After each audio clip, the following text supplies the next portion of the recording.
Bismillahirrahmanirrahim. Assalamualaikum warahmatullahi wabarakatuh. Baik, kali ini kita coba untuk aplikasi LPG BOP untuk jenjang RA. Kami buat di sini sesederhana mungkin, mengacu pada hasil yang dibutuhkan, yang diperlukan. Tapi ini masih dalam tahap pengembangan juga. Tentunya nanti kalau ada yang kurang pas dan sebagainya pasti akan ada update. Kita buka dulu. Baik, jadi tampilan awalnya seperti ini. Untuk menu kita taruh di atas. Jadi yang pertama itu lembaga mengisi. Untuk tahap kita besarkan dulu. Untuk tahapnya bisa dipilih tahap 1 atau tahap 2 atau anggaran, kemudian nama lembaga, NSRA dan seterusnya. Silahkan diisi sesuai dengan situasi dan kondisi. Nah, kemudian setelah mengisi ini, untuk COP itu tinggal diganti, diklik kanan, kemudian change picture, pilih from file, kemudian cari COP-nya lembaga. Sebelumnya di screenshot dulu, dibuat seperti ini, di screenshot. Nah, jadi tinggal di insert. Nah, kalau kurang pas silahkan disesuaikan lagi posisinya. Kemudian di sini untuk cover sudah otomatis. Jadi tinggal ganti ini saja, sama kayak tadi, gambarnya diklik kanan, kemudian change picture, from file, kemudian cari logo lembaga yang untuk gambar JPEG atau PNG, kemudian di insert.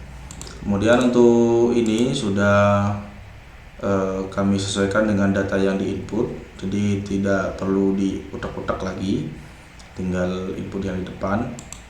Kemudian di sini ada surat pengantar. Surat pengantar juga sudah kita buat untuk ikut dari data yang di depan. Kemudian ada deskriptif bab 1, bab 2, bab 3. Ini juga sudah ikut dari data yang di home ini, yang dibaca lagi kalau kiranya tidak cocok buat di Microsoft saja. Jadi kira-kira seperti ini, seperti itu. Oke, kemudian di sini ada LPG BOS 8. Ini juga ikut dari data yang di depan. Ininya sudah otomatis, tidak usah ngitung lagi. Dan kami sesuaikan tahap 1, tahap 2-nya. Kalau ada kelebihan juga, tanggal dan nama juga sudah disesuaikan. Jadi tampilannya seperti ini. Nah, untuk COP ini ikut yang di sini ya, ikut yang ini.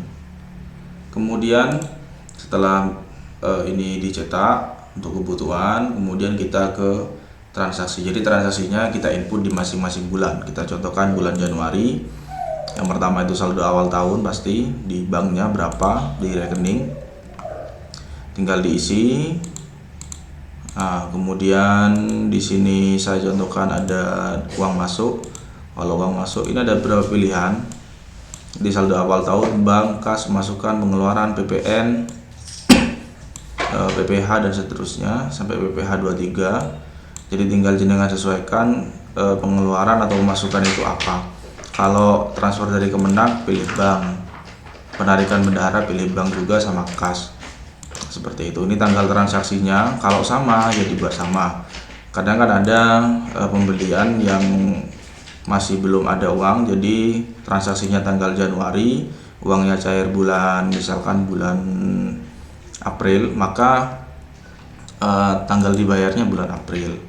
Seperti itu. Kode jenengan sesuaikan, uraian silahkan diisi, kegiatannya apa. Kemudian ini diisi nominalnya. Ini transfer dari Kemenang misalnya 100 juta, saya buat 100 juta karena gampang untuk hitung-hitungan, dan ini sudah ngitung otomatis sudah. Kemudian ditarik oleh bendahara, maka banknya berkurang. Jadi misalkan ini diambil semua 100 juta, berarti setelah transfer dari Kemenang kemudian ditarik, jadi banknya habis. Kemudian yang bertambah adalah kasnya bendahara, kas tunai. Nah, baru dan seterusnya seperti itu. Februari, Maret, April dan seterusnya sampai bulan Desember. Kemudian di sini untuk hasilnya ada menu BKU. Nah, jadi di menu BKU ini jenengan tinggal ganti bulannya. Ganti bulannya bisa diketik di sini 1 sampai 12 atau kita naik turunkan di sini. Nah, seperti itu. Kemudian ini kan ada yang kosong-kosong seperti itu misalnya ya. Jadi ini bulan Januari, kita view nolnya ada usah dicentang yang sini, kemudian oke. Maka akan ke atas, untuk yang kosong-kosong akan terlewati. Nah, kemudian di bagian bawahnya ini juga sudah otomatis. Ini ngitungnya juga sudah otomatis juga, kita buat rumusnya. Kemudian ini juga sama, jumlah-jumlahnya sudah. Tinggal di print saja, print preview seperti ini. Nah, tampilannya seperti ini.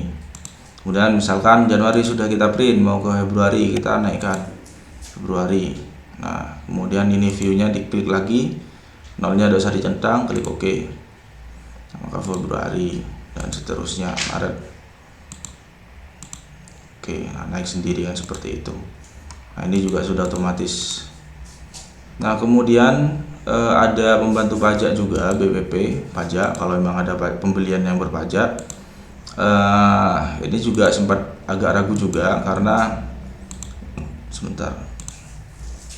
karena di juknisnya tampilannya seperti ini, entah permintaannya dari verifikator seperti ini juga atau tidak.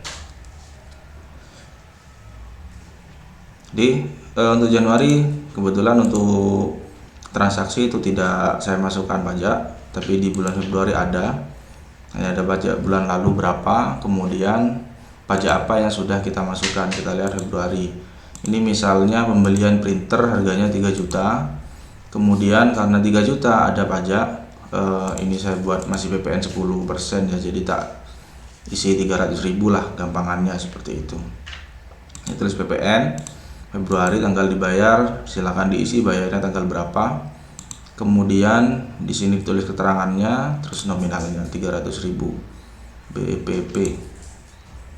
Nah, supaya bisa ke atas sama kayak tadi, kita klik view, kemudian nolnya dibuang, tidak usah dicentang, klik OK, maka akan seperti ini. Ini sudah terus sampai bulan Desember seperti itu. Oke, kemudian kalau di checklist yang diminta 2 ini, tapi di sini juga kami sediakan pembantu kas tunai maksudnya. Jadi biar ketahuan kas tunainya kita itu posisinya seperti apa, hanya untuk mengecek saja. Kalau mau di print silahkan.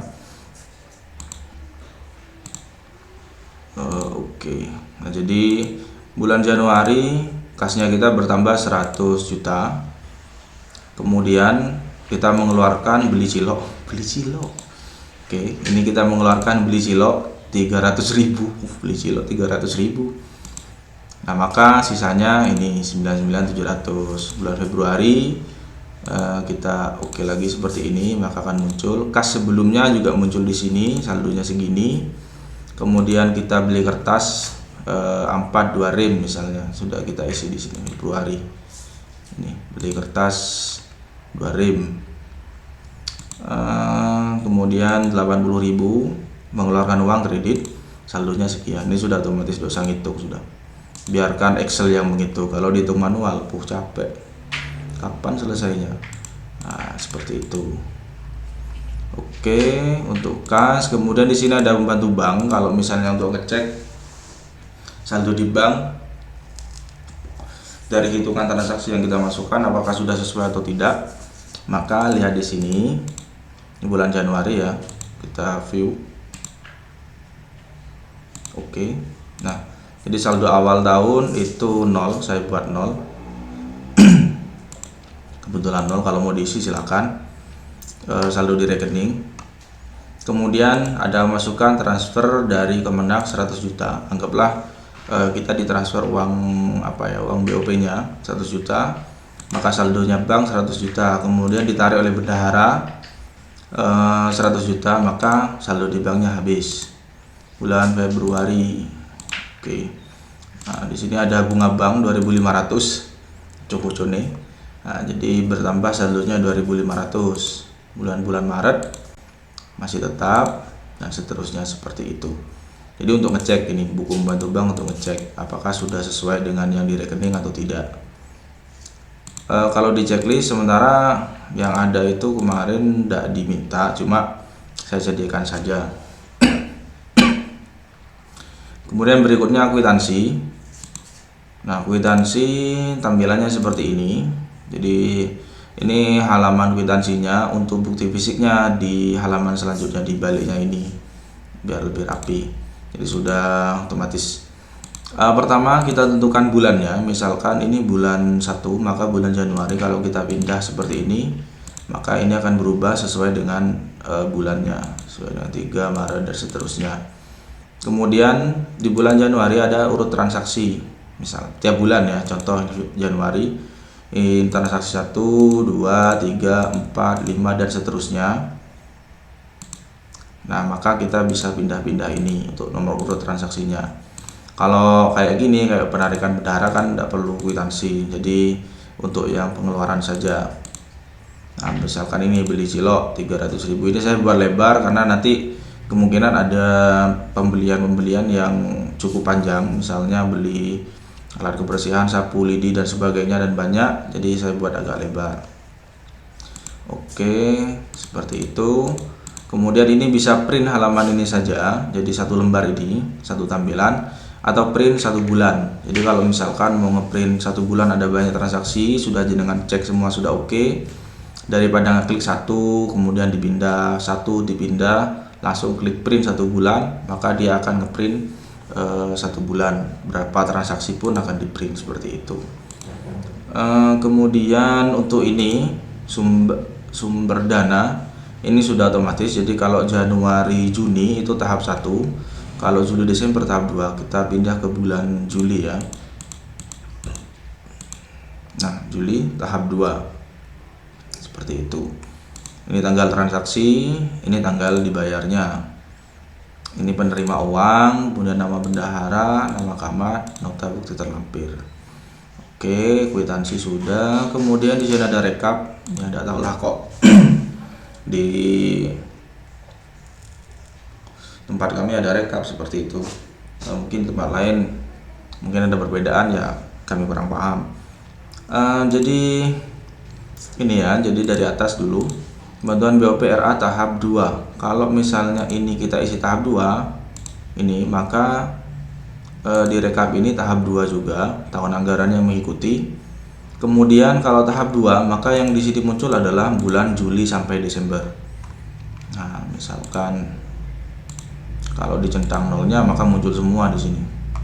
Tapi kita kan butuhnya yang kosong-kosong ini kan tidak butuh. Jadi kita ke atas kan, klik view, nolnya tidak usah dicentang, oke.